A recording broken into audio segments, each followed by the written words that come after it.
Among the most distressing pictures from the bushfires have been those of native animals killed, dying of thirst or terribly burned.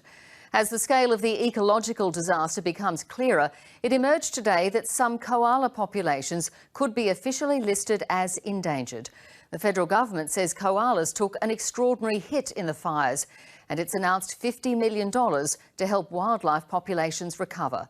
ABC Mid-North Coast's Kirsty Wallowa reports, and a warning, this story contains distressing images. The harrowing task of collecting dead animals continues on Kangaroo Island. It's a scene replayed around the country. This has been an ecological disaster, a disaster that is still unfolding. As the full extent of the devastation is slowly revealed, the threat to the nation's koala population is very real. We know that koalas have really taken a hit. It will be some time before we know exactly what that means for their numbers. It may be necessary to bring forward the assessment that they would be doing in any case to see whether in certain parts of the country koalas move from where they are, which is often vulnerable, up to endangered. The federal government is directing $50 million of its $2 billion bushfire relief fund to wildlife.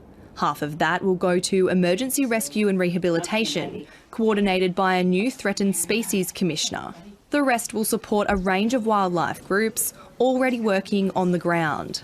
Collaboration is key here. We've had a huge outpouring of support from the private sector, from the non-government sector, and of course from our state and territory governments as well. So we'll all need to work together and coordinate to make sure that all of our collective resources are going where they need to go. It's important that this is just an initial announcement and that more funding follows.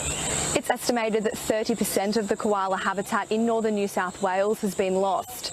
Those that have survived face a new threat, feral animals taking advantage of the situation.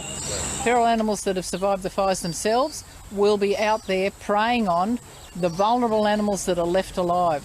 They'll be really exposed with the lack of vegetation. We have to get onto feral animals now. There's help at a grassroots level too.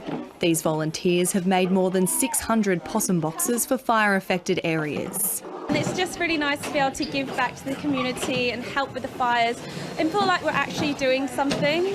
We love animals and anything that we can do to help, it's good. Australia's devastated wildlife will need all the help it can get. Kirsty Wallowa, ABC News.